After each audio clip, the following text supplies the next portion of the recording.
გზა მიუძღვის საცალფეხო, მიხვეული, მოხვეული. მასზე გამრელს უნდა ჰქონდეს მარჯვე თვალი, მტკიცებული. ეს ახალციხის სოფელი ვალია. ერთ-ერთი შიდა საუბნო ქუჩა. როგორც კადრებში ხედავთ, საავტომობილო გზა დაზიანებულია. ორმოების რაოდენობით თუ ვიმსჯელებთ, აქ გასასვლელად რთული გზის გავლა მოგიწევთ, მით უმეტეს წვიმის დროს. ამ გზით მანუელიშვილის ქუჩაზე მოხვდებით. როგორც ადგილობრივები გვეუბნებიან, ასფალტი ამ ქუჩაზე არასდროს ყოფილა. გზას მთელ სიგრძეზე აქაც გასდევს ორმულები.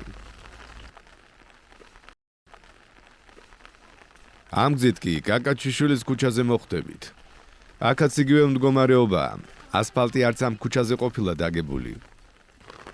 ვალეში მცხოვრებლები დაზიანებული და მოუწესრიგებელი შიდა და ცენტრალური გზების პრობლემების შესახებ წლებია საუბრობენ. როგორც ერთ-ერთი აქ მცხოვრებელი ჯაბა ნათინაძე გვეუბნება, საავტომობილო გზები დაზიანებულია იმ ქუჩებზეც კი, სადაც რამდენიმე წლის წინ ასფალტი დააგეს. შიდა გზების პრობლემა ვალეში მუდმივად იყო, არასდროს დაგებული და გაკეთებული გზა ვალეში არ გვღირსებია, თუმცა განსაკუთრებით როცა დაიწყო ეს წყლის გაყვანილობების გაკეთება, მაგ დროს განსაკუთრებით გაფუჭდა უფრო მეტად გზები და უფრო მეტად ამორტიზირებული გახდა და მასზე გადაადგილებაც კი ავტომობილით, ფეხით გადაადგილებაც კი შეუძლებელი გახდა. სადაც დაიგო რამდენიმე უბანში დაიგო ძირითადად ცენტრალურ ქუჩებთან მიახლოებულ უბნებში დააგეს გზები, იქაც უხარისხოდ გაკეთდა, იმიტომ რომ სადაც გაკეთდა, ისიც კი გაფუჭდა ის გზებიც. და დღეს რომ გაიაროთ იმ გზებზე, ვერ იფიქრებ, რომ ის გზები გაკეთებულია. ვალეში დაზიანებული საგზაო ინფრასტრუქტურის შესახებ ბევრი წუხს, თუმცა ამ საკითხზე მედიასთან საჯაროდ თითქმის არავინ საუბრობს.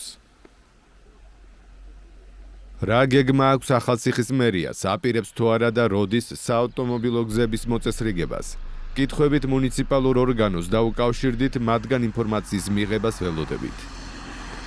რაც შეეხება ვალის საავტომობილო გზებს, სახელმწიფო შესყიდვების სააგენტოს ვებგვერდზე არსებული ინფორმაციით, ახალციხის მერიამ ვალეში მაჭერაშვილის ქუჩაზე არსებული გზის მონაკვეთის რეაბილიტაციისთვის სხვადასხვა დროს ქართული ოცნების და ერთიანი ნაციონალური მოძრაობის შემწირველ კომპანიას შპს არალს ხელშეკრულება 2023 წელს 1.200.000-მდე ლარზე გაუფორმა. ამავე კომპანიას 2022 წელს 9 მილიონზე მეტ ლარზე გაუფორმეს ხელშეკრულება. ვალეში თამარ მეფის ქუჩაზე არსებული პირველი და მეორე მონაკვეთის რეაბილიტაციისთვის. ახალციხის მუნიციპალიტეტის 2025 წლის ბიუჯეტის მიხედვით, საგზაო ინფრასტრუქტურის რეაბილიტაციისთვის 3 მილიონზე მეტი ლარია გათვალისწინებული.